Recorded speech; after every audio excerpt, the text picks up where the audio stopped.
Empire, the Mauryas, we are continuing. So we have studied already about how the Mauryan Empire started and how it was expanded by Ashoka. And Ashoka, he won the war of Kalinga, but after winning the war, the destruction he saw, it changed him, and he completely renounced war, and he started preaching Buddhism. So today's topic is Ashoka's Dhamma. Dhamma is a Prakrit word derived from the Sanskrit term dharma. It means the right way or the way of truth. Ashoka's Dhamma was a code of conduct inspired by the teachings of the Buddha. The main principles of Ashoka's Dhamma were as follows. अब धम्मा शब्द जो है वो प्राकृतिक भाषा का शब्द है और जिसका मतलब धर्म होता है. जैसे संस्कृत भाषा में जिसको हम धर्म कहते हैं उसी को धम्मा कहा जाता है, और इसका मतलब होता है द वे ऑफ ट्रुथ या फिर द राइट वे, यानी कि एक सच्चा रास्ता या सच्चाई का रास्ता. तो अशोका ने इसी अपने उद्देश्य को, इसी जो वर्ड को आगे रखकर अपनी प्रीचिंग्स को जारी रखा, जिसमें बुद्धिज्म यानी कि बुद्ध धर्म का प्रचार सबसे ज़्यादा था. अब उन्होंने जिन जिन प्रिंसिपल्स को फॉलो किया वो कौन से थे वो देखते हैं हम. People should be peaceful and tolerant and live in harmony. लोग जो हैं वो शांतिपूर्ण तरीके से जिए, टॉलरेंट बने और ज़्यादा सहनशील बने और शांतिपूर्ण तरीके से खुशहाली भरा जीवन जिए. एवरीवन शुड फॉलो अहिंसा और non violence and non injury towards all living things. यानी कि हम सब लोगों को अहिंसा का पालन करना चाहिए, यानी कि हिंसा को हम पूरे तरीके से त्याग दें. भले वो हिंसा किसी व्यक्ति के प्रति है या किसी अन्य जीव जंतु के प्रति है, तो हमें हिंसक बिल्कुल नहीं होना चाहिए. And the last one was people should love one another and respect all religions.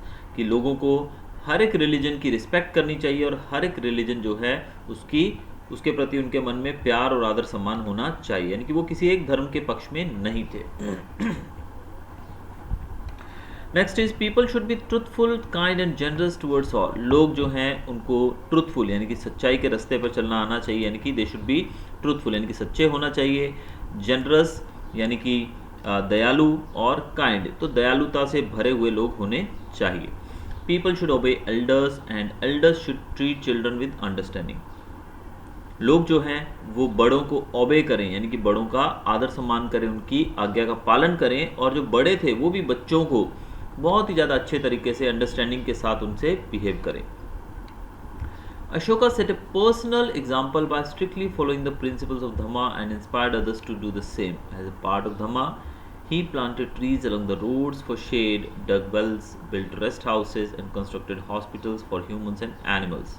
He appointed special officers called Dhamma Mahamatras to spread and enforce the principles of Dhamma throughout his empire. He had the principles of Dhamma engraved on rocks, pillars, and caves for people to read and follow. अब जैसे कि हम जानते हैं कि कथनी और करनी में काफ़ी फ़र्क होता है. लोग बातें तो बहुत अच्छी करते हैं लेकिन खुद उस चीज़ को फॉलो नहीं करते हैं. तो अशोका ने इस चीज़ को बिल्कुल गलत साबित किया. अशोका ने इन सब प्रिंसिपल्स को बहुत ही स्ट्रिक्टली पहले खुद के ऊपर उतारा. उन्होंने रोड के दोनों तरफ जो ट्रीज़ प्लांट किए ताकि आने जाने वाले लोग हैं उनको, जो राहगीर हैं उनको छाया मिल सके. उन्होंने जगह जगह कुएं खुदवाए ताकि प्यासे लोगों को पानी मिल सके. उन्होंने रेस्ट हाउसेस बनवाए, हॉस्पिटल्स बनवाए जिसमें इंसानों का और इवन पशु पक्षियों का भी इलाज किया जाता था. उन्होंने स्पेशल ऑफिसर्स को अपॉइंट किया जिनको कहा जाता था धम्मा महामत्रास. और ये वो लोग थे जो इन्हीं प्रिंसिपल्स को, इन्हीं सिद्धांतों को पूरे देश में, पूरे राज्य में जाकर लोगों को प्रचारित करते थे, लोगों के अंदर इस चीज़ को प्रचार करते थे इन प्रिंसिपल्स का. और इसी के साथ साथ जो राजा थे अशोका, इन्होंने इन्हीं धम्मास को, इन्हीं प्रिंसिपल्स को रॉक्स के ऊपर, पिलर्स के ऊपर और केव्स के अंदर भी इनको इन्होंने दीवारों में लिखवाया है. जैसे कि आप यहाँ देखते हैं, this is the Ashokan pillar जो कि दिल्ली में है. इसके ऊपर भी बहुत सारे एडिक्ट्स, बहुत सारी ऐसी चीज़ें लिखी गई हैं जो कि यही चीज़ें हमको बताती हैं जो प्रिंसिपल्स जो ये फॉलो करते थे.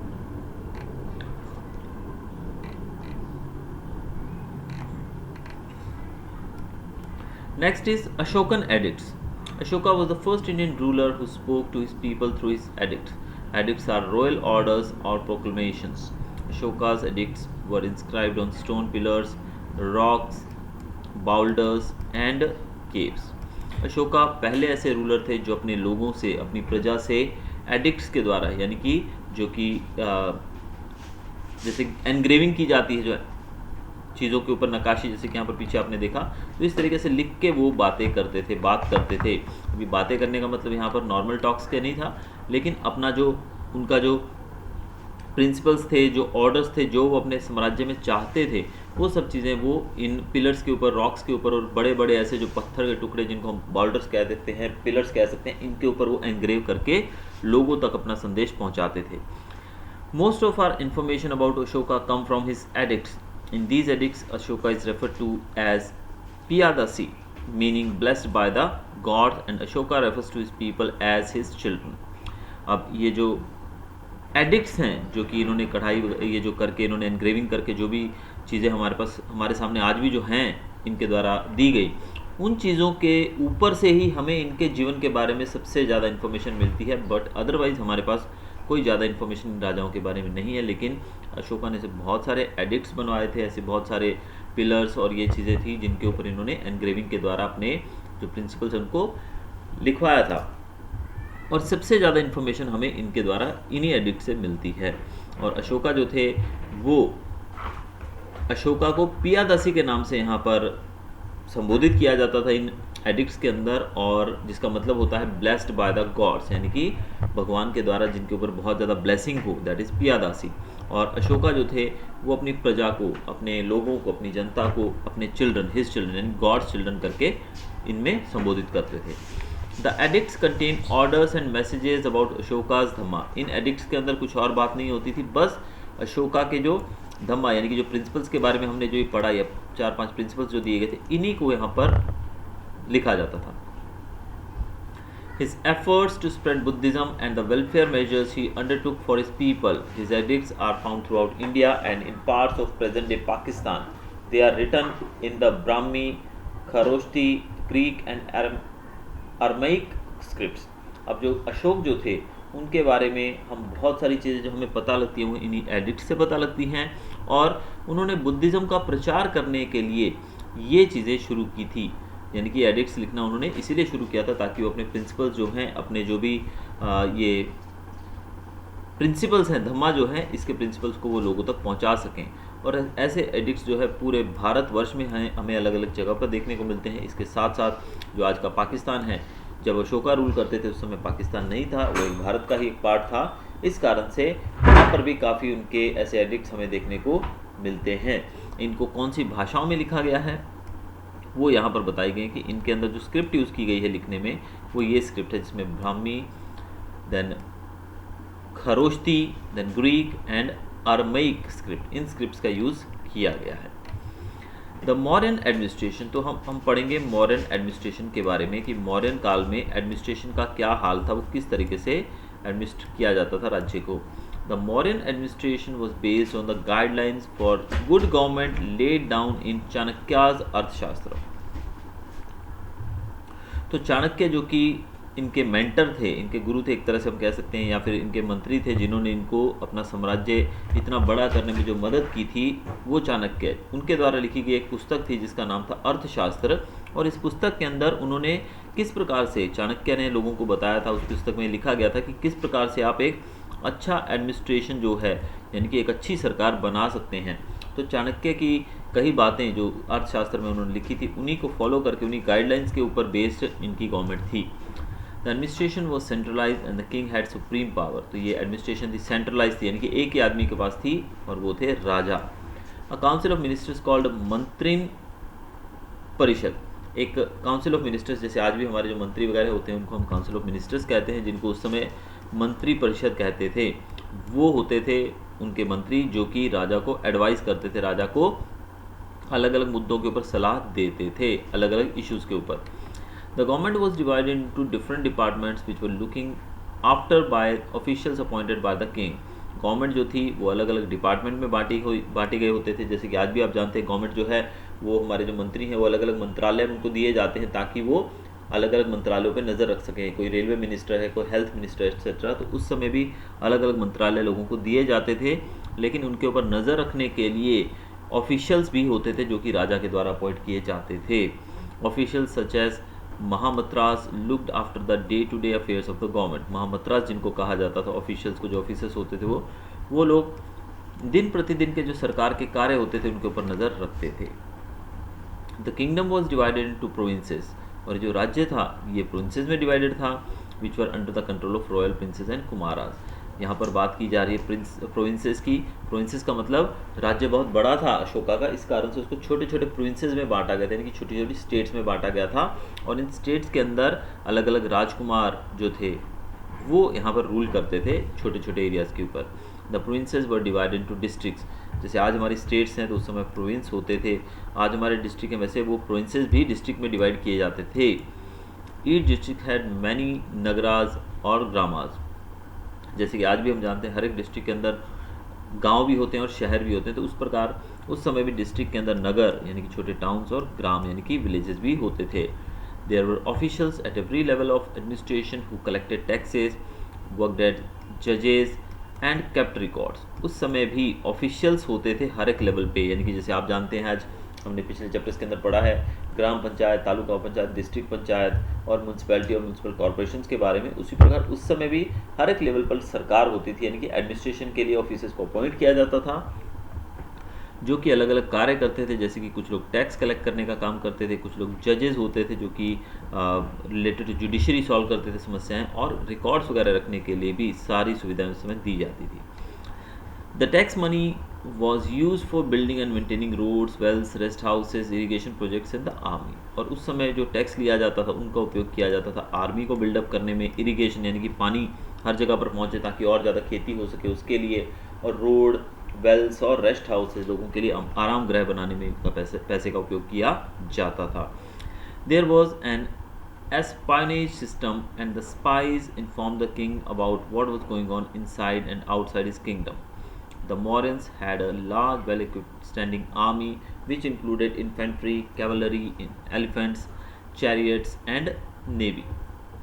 अब उस समय ये सिस्टम बताया गया एस्पियोनेज सिस्टम, यानी कि उस समय जासूस वगैरह बहुत होते थे जो कि उस राज्य के अंदर यानी कि उस किंगडम के इनसाइड और आउटसाइड होने वाली घटनाओं के बारे में, यानी कि जो स्पाई कहते हैं जिसको हम इंग्लिश में, वो बहुत होते थे, जासूस जिसको कहते हैं, ताकि वो राजा को इन्फॉर्मेशन दे सके कि कहीं भी कोई अगर षड्यंत्र रचा जा रहा है राजा के खिलाफ, भले वो राज्य के अंदर या बाहर, तो उस सब के बारे में राजा को जानकारी दे सके।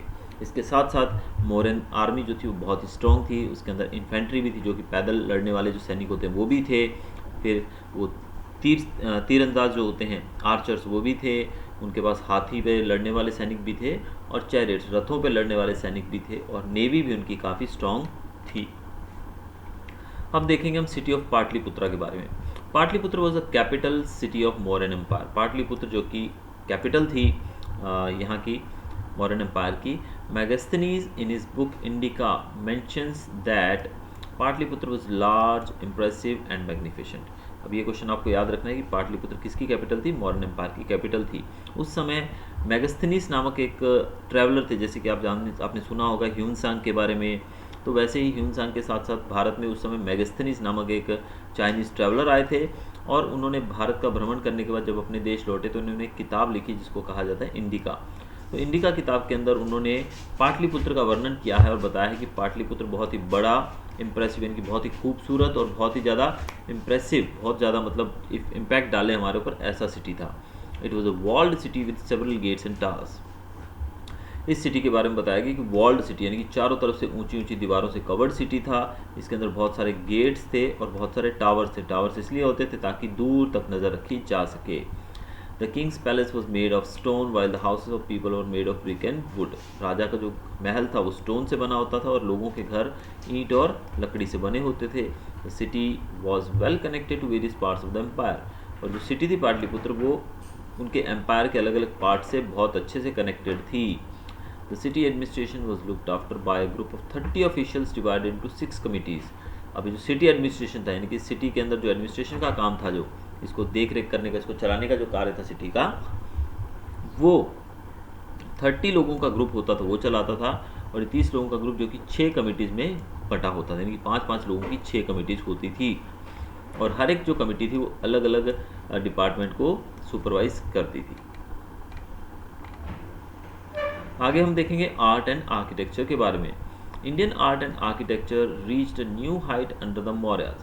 In an effort to spread the message of Buddhism, Ashoka built many pillars, stupas and viharas. अब भारतीय जो कला जो थी, कला और हमारी जो आर्किटेक्चर की बात करें हम, ये बहुत ही ऊंचाई पर पहुंच गई थी मौर्यन काल के अंदर, क्योंकि अशोका ने बुद्धिज़्म का प्रचार करने के लिए बहुत सारे पिलर बनाए थे, स्तूपास बनाए थे और विहारास भी बनाए थे। यहाँ पर आप पिक्चर देख सकते हैं, this is the Sanchi stupa जो कि सारनाथ में है। This is the Sanchi stupa, ये आप देख सकते हैं, this is called stupa. The highly polished monolithic pillars containing Ashoka's edicts are marveled at even by modern craftspeople. The famous Ashokan pillar at Sarnath and the lion capital, which consists of 4 lions seated back to back and supported the wheel of dharma known as the Ashok Chakra. अब इनके अंदर जो marvellous जो इनकी कृतियाँ जो इन्होंने बनाई थी, उनके अंदर सबसे पहले नाम आता है पिलर ऑफ सारनाथ, जो कि हमने नीचे देखा भी, this is the stupa of Sarnath, sorry. And उसके बाद दूसरा नाम आता है ये हमारा जो लायन कैपिटल है। इसमें आप देख सकते हैं 4 लायन जो है आजू बाजू में है, और ये चक्र को किस प्रकार से प्रोटेक्टेड करके बैठे हैं। और यहाँ पर आपको बुल और इस तरफ भी आपको दिखाई देगा एक और पशु, और इस चक्र को अशोक चक्र कहा जाता है। इसके साथ साथ यहाँ पर एलिफेंट, एक horse, a bull and a lion, these are all found on the abacus of the capital.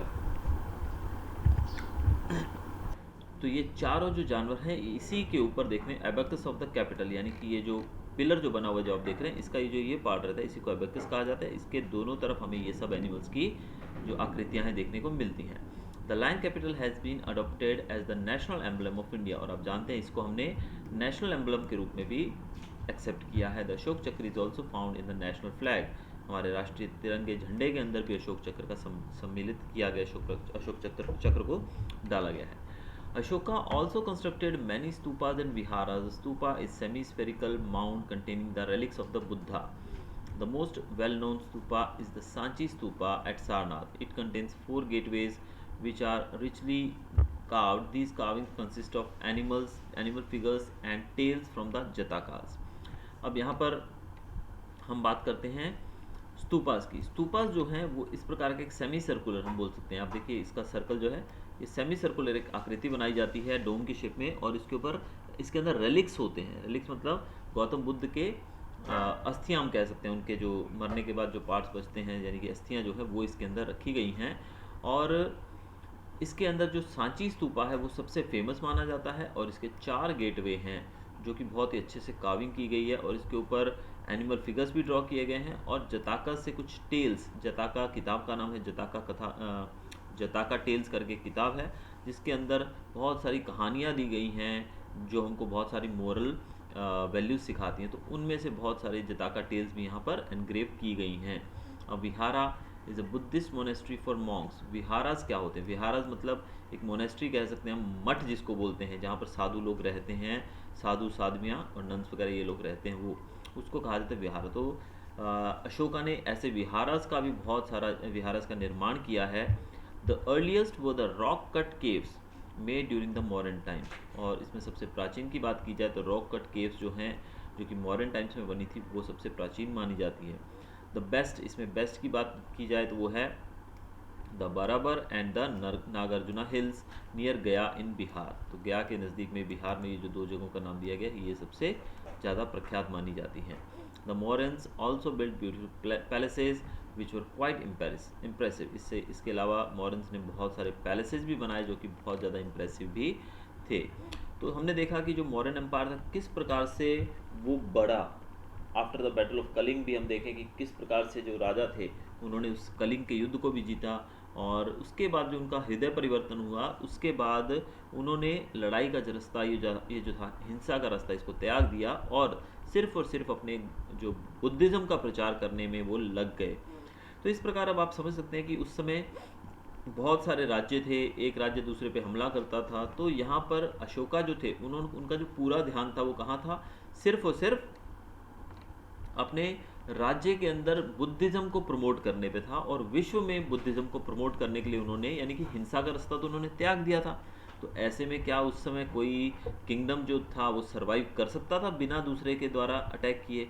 तो ऐसा ही यहाँ पर अशोका के साथ भी हुआ। तो इनके राज्य का जो डिक्लाइन हुआ, इनका एम्पायर जो टूटा, इनके एम्पायर का जो खात्मा हुआ, कैसे हुआ? Now Ashoka died in 232 BC। Ashoka की मृत्यु हुई 232 BC में, और after his death the Mauryan empire gradually begin to decline.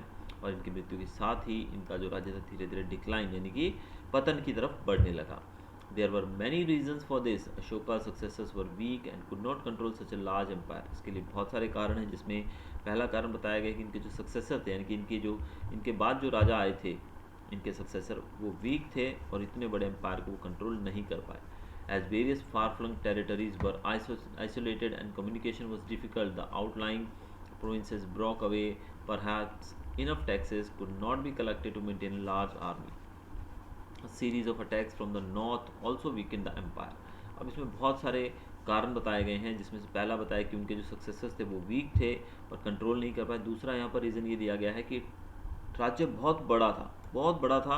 इस कारण से कुछ एरियाज तो ऐसे जो आइसोलेटेड थे, यानी कि बिल्कुल दूर दराज थे, अलग थे, जहाँ पर कम्युनिकेशन हो ही नहीं पाता था। तो ऐसे में वो प्रिंसेस जो थे, जो दूर दूर थे, वो राजा के साथ जब कोई बात नहीं हो पाती थी काफ़ी समय तक, तो धीरे धीरे उन राज्यों ने विद्रोह करना शुरू किया और अपने आप को उन्होंने आज़ाद घोषित कर लिया, यानी कि वो अशोकन एम्पायर से, यानी कि मौर्यन एम्पायर से अपने आप को उन्होंने अलग कर लिया। इसके साथ साथ जो राजा के जो सक्सेसर्स थे, यानी कि अशोका के बाद जो भी गद्दी पर बैठे थे राजा, उन लोगों ने इतनी बड़ी आर्मी, क्योंकि बहुत बड़ा एम्पायर था तो उसको देख रेख करने के लिए बहुत पैसा लगेगा, तो ये सब जो टैक्सेस थे वो इतना टैक्स नहीं कलेक्ट कर पाते थे कि वो इतनी बड़ी आर्मी को अपने पास रख पाएँ, इतनी बड़ी आर्मी को तैयार कर पाएँ ताकि वो फॉरेन अटैक से अपने आप को बचा सकें। तो ये कुछ रीज़न थे। इसके अलावा जो मेन रीज़न यहाँ पर देखेंगे हम, अ series of attacks from the north. अब जब राजा एकदम शांत हो, जब वो हिंसा का रास्ता छोड़ चुका हो राजा, तो ऐसे राजा के ऊपर विजय पाना बहुत आसान लगता है, यानी कि एक आसान शिकार लगता है दूसरे राजाओं को। तो ऐसे में नॉर्थ के राजाओं ने, बहुत राजाओं ने इनके ऊपर अटैक किया, जिससे इनका एम्पायर धीरे धीरे बहुत वीक होने लगा। In 185 BC the last Mauryan ruler Brihadratha was killed by Pushyamitra Sunga, the founder of the Sunga dynasty. और इनके जो मौर्यन डायनेस्टी के जो अंतिम रूलर थे, उनका नाम था बृहद्रथ, और इनको पुष्यमित्र सुंगा नामक एक राजा ने इनको मारा, और इस प्रकार से सुंगा डायनेस्टी जो थी, जैसे कि आप यहाँ पर इनकी सरनेम देख रहे हैं सुंगा, तो इस प्रकार से सुंगा डायनेस्टी का यहाँ पर उदय हुआ। तो यानी कि मौर्यन एम्पायर को किसने ले लिया? सुंगा डायनेस्टी ने। और फिर धीरे धीरे सुंगा डायनेस्टी थी वो किस प्रकार से आगे बढ़ी, उसके बारे में आप हिस्ट्री में जान सकते हैं। तो ये था हमारा चैप्टर द मौर्यन एम्पायर।